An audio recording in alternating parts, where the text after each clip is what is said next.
والصلاة والسلام على رسوله سيد الإنس والجان وعلى آله وأصحابه ذوي الخير والإحسان أما بعد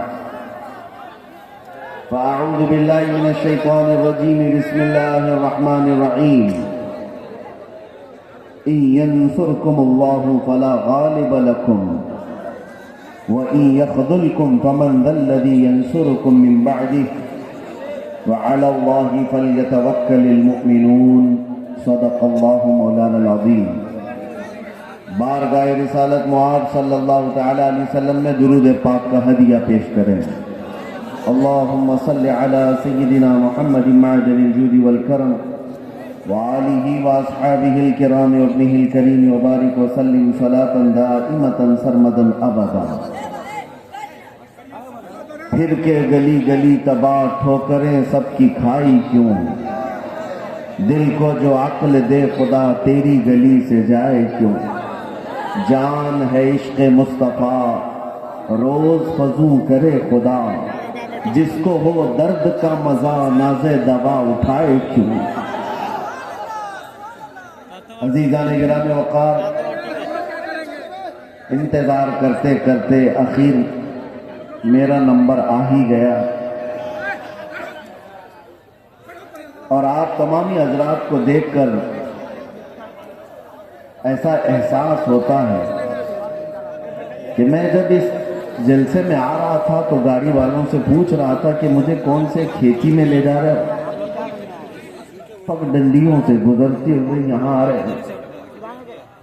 اتنا بڑا جلسے کا نظام دیکھ کر کے ایک بات تو سمجھ میں آتی ہے، سیمانچل کے لوگ صحیح ڈھنگ سے اپنا گھر نہیں بنا پاتے، لکڑیوں کے گھر، چھپر کے گھر ہیں، لیکن میرے مصطفیٰ کے نام پر عالی شان جلسہ تو ضرور سجا لیتے ہیں۔ اس میں کمپرومائز نہیں کیا جاتا ہے، اس میں کوئی کمپرومائز، کہاں یہ جلسہ اور کہاں چھوٹے چھوٹے گھر، کوئی مطابقت نہیں لگتی، اور بہت بڑے بڑے لوگ یہ سب نہیں کرتے، غریبوں کے حصے میں ہی یہ کام آیا کرتا ہے۔ اللہ کے نبی صلی اللہ تعالی علیہ وسلم نے جب مکہ مکرمہ میں تبلیغ شروع فرمائی تھی تو غریبوں نے ہی سب سے پہلے اسلام قبول کیا تھا، اور غربت میں ہی اسلام پھیلتا رہا۔ آج بھی میرے عزیزوں، بہار میں بہت سارے علاقے ہیں، لیکن ہم بہت دور بیٹھ کر یہاں کے الیکشن کی دھمک بھی سنتے تھے تو سیمانچل کی بات زیادہ سنتے تھے۔ اس کی وجہ کیا ہے؟ بہار میں تو بہت سارے علاقے ہیں، بہت سارے ضلع ہیں، اس علاقے کا تذکرہ زیادہ کیوں ہوتا ہے؟ وجہ یہ ہے کہ یہاں پر وہ قوم زیادہ ہے جو لوگوں کی نظروں میں چبھتی زیادہ ہے، اور یہی بات ہے کہ دنیا کا ہر درندہ ہماری طرف دیکھتا ہے اور خونخوار نظروں سے مٹانے کی کوشش بھی کرتا ہے۔ اور یہ پہلی بار نہیں، چنگیز اس کے بڑے بھی آئے، ہلاکو اس سے بڑے بھی آئے، لیکن وہ اس دین متین کا کچھ بگاڑ نہ سکے۔ آپ بھی نہ گھبرانا، یہ جلسے کوئی ختم نہیں کر سکتا، اور نہ یہ نام ہمارے کبھی ختم کیے جا سکتے ہیں۔ کچھ بات تو ہے کہ مٹتی نہیں ہستی ہماری، کچھ بات تو ہے کہ مٹتی نہیں ہستی ہماری، صدیوں رہا ہے دشمن دور زماں ہمارا، یونان و مصر و روما سب مٹ گئے جہاں سے، باقی مگر ہے اب تک نام و نشاں ہمارا، توحید کی امان و سینوں میں ہے ہمارے، آسان نہیں مٹانا نام و نشاں ہمارا۔ اور پھر ایک بات، باطل سے ڈرنے والے اے آسماں نہیں ہیں ہم، 100 بار کر چکا ہے تو انتہا ہمارا۔ ایک بڑی لذت ہے، بڑا عجیب احساس ہے بہار کے، بنگال کے، جھارکھنڈ کے جلسوں میں۔ میں بولتا بہت بھی ہوں، آپ لوگوں کے انتظامات و انصرامات کے خلاف بھی، رات بھر سجاتے ہیں اور بہت سارے اس کے جو نیگیٹو پوائنٹ ہے اس پر بولتا بھی ہوں. لاکھوں کا خرچہ کرتے ہیں بہار میں, جلسے زیادہ کرتے ہیں, اس پر بولتا بھی ہوں, لیکن دل میں ایک احساس یہ بھی ہوتا ہے جیسی تیسی ہے قوم, سرکس میں پیسہ برباد کرنے سے میرے مصطفیٰ کے نام پر تو لگاتی ہے.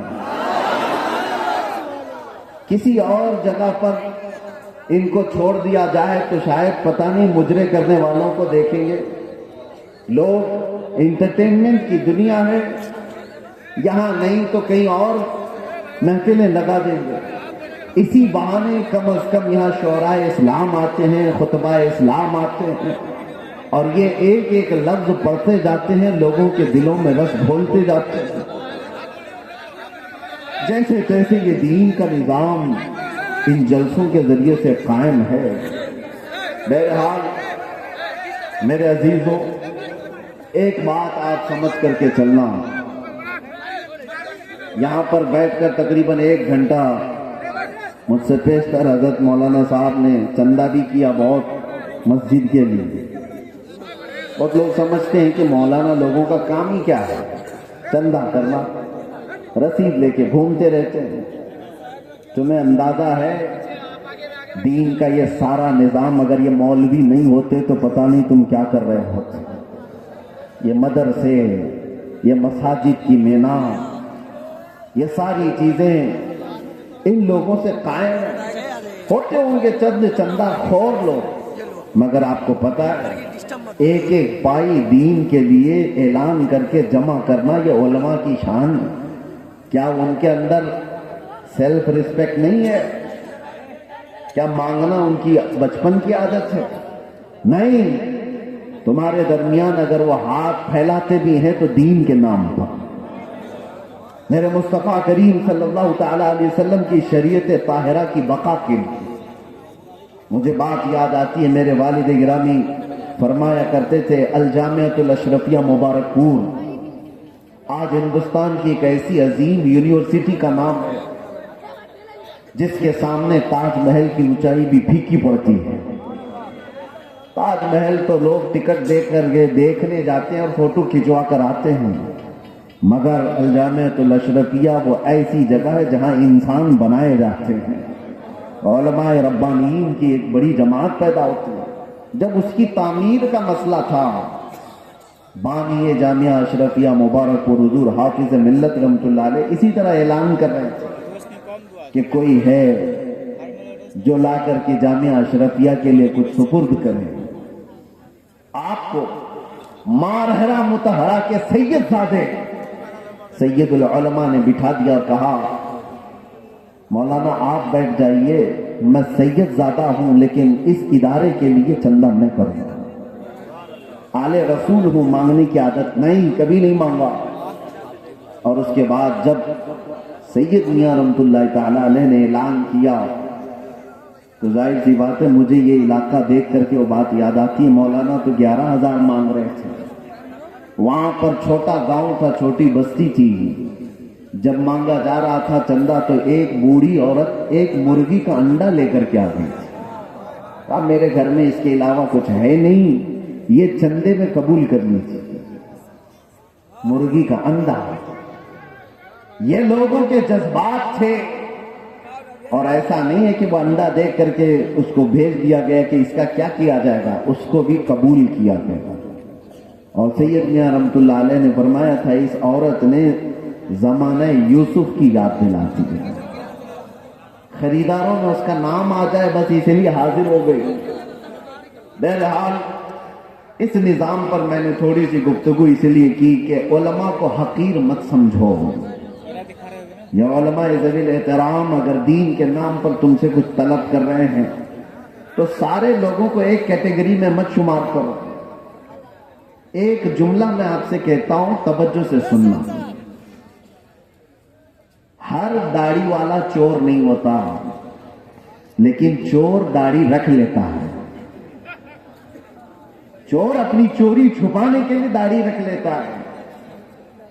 ہاں, اس فارمولے کو سمجھ کر کے چلیں اور اس کو ہر جگہ فٹ نہ کریں. داڑھی والے کو دیکھ کر کے حقارت سے دیکھنا میرے عزیزوں ہرگز نہیں. کچھ چور اگر اس طرح کے لباس پہن لیں تو ایسا تھوڑی نہ ہوتا ہے کہ ہم یہ بھی تو نہیں کہہ سکتے کہ ہر چائے والا چور ہے. نہیں کہہ سکتے, نہیں کہہ سکتے. سب کو ایک کیٹیگری میں کیسے شامل کر دیں؟ یہ ایک جملہ آپ یاد رکھیں, میں کسی کا نام نہیں لے رہا ہوں. اور دوسری بات, علماء ذوی الاحترام کے لیے خاص طور پر میں نے آیت کریمہ کی تلاوت کی ہے خطبے میں, خطبے کے بعد. يَنْصُرْكُمُ اللَّهُ فَلَا غَالِبَ لَكُمْ, اگر اللہ تمہاری مدد کرے تو کوئی طاقت تم پر غالب نہیں آ سکتی, کوئی تم پر غلبہ نہیں حاصل کر سکتا. یہ ایک جملہ قرآن پاک کا اتنا پاورفل ہے, اتنا پاورفل ہے کہ اللہ تمہاری مدد کرے تو کوئی غالب نہیں آئے گا. اور اگر کوئی غالب آیا ہوا ہے ہمارے اوپر تو اس کا مطلب ہے کہ تم محروم ہو یا ہم محروم ہیں اس عظیم مدد سے جس کا وعدہ قرآن میں اللہ تعالیٰ نے فرمایا, وہ ہمارے اعمال کی بنیاد پر. مرشد گرامی حضور تاج الشریعہ رحمۃ اللہ تعالیٰ نے ایک آیت کی تفسیر فرماتے ہوئے ہم سے کہہ رہے تھے کہ ایک صاحب آئے اور انہوں نے کہا کہ حضرت ہمارے گاؤں میں بہت فسادات ہو گئے, وائلیشن ہو گیا, لیکن مسلمانوں کو پکڑ پکڑ کر کے پولیس لے جا رہی ہے, 8-10 دن ہو گئے, ابھی تک تھمی نہیں ہے یہ گرفتاریاں. اور وہ بیان کرتے کرتے انہوں نے یہ کہا کہ یہ ساری پکڑ دھکڑ جو چل رہی ہے اس کی ساری مخبری مسلمان ہی کرتے ہیں. کون کہاں کس گھر میں چھپا ہے اور کیا کیا کر رہا تھا سب مسلمان ہی بتاتے ہیں, اور آ کر کے ان کو اریسٹ کیا جاتا ہے. تب حضرت نے ایک آیت پڑھ کر کے ہمیں بتایا تھا, قرآن میں اللہ فرماتا وَلَن يَجْعَلَ اللَّهُ لِلْكَافِرِينَ عَلَى الْمُؤْمِنِينَ سَبِيلًا. اللہ قرآن میں فرماتا ہے ہرگز ہرگز اللہ تعالیٰ کافروں کو ایمان والوں پر غلبہ نہیں دے گا, کبھی نہیں. لن کا لفظ ہے نفی تاکید کے ساتھ, ہرگز اللہ تبارک و تعالیٰ کافروں کو ایمان والوں پر غلبہ نہیں دے گا. حضرت فرماتے مگر یہ کہ کسی کافر کی مدد مسلمان ہی کرے تو وہ کافر مسلمان کے راستے سے دوسرے مسلمان پر غلبہ کرے گا. بات سمجھ میں آ رہی ہے؟ ایک مسلمان کو ذریعہ بنا کر کے ہی دوسرا کوئی تمہارے گھر پر حملہ کرے گا. آج کی حالات پر میں جو بات کر رہا ہوں سنو میرے عزیزوں, بہت سارے مسلمان اپنا فیوچر آج بنا نہیں پا رہے ہیں, ان کو پتہ ہی نہیں ہے کس کے ساتھ جانا ہے اور کس کا ساتھ دینا. حالات ایسے ہیں کہ کسی اور مسلمان کو گرانے کے لیے ایک مسلمان کسی کافر و مشرک کی مدد پر بھی راضی ہو جاتا ہے. یہی میں بتا رہا ہوں کہ کبھی تمہیں کوئی قوم مغلوب نہیں کر سکتی جب تک کہ تمہارے اندر کے غدار تمہیں مغلوب نہ کریں. جب تک ہمارے درمیان موجود جماعت کے منافقین ہمارے خلاف نہ کھڑے ہوں تب تک کوئی قوم ہمیں ڈائریکٹ نہیں گرا سکتی. ابھی 1 مہینے پہلے کی بات میں بتاؤ, اور سینئر آفیسر نے مجھ سے کہا کہ مولانا آپ ڈرتے کیوں ہیں, آپ کی قوم کو کوئی بھی ہرا نہیں سکتا, یہ ہم جانتے ہیں.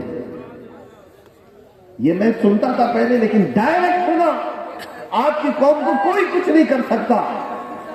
آپ کی قوم ہی آپ کی قوم کو برباد کرتی ہے, باقی کوئی نہیں کر سکتا. آج بھی دوسروں کو اس بات کا یقین ہے کہ ہمیں کوئی بھی غلبہ حاصل کر کے گرا نہیں پاتا جب تک کہ ہمارا اندر کا منافق اس کا ساتھ نہیں دیتا.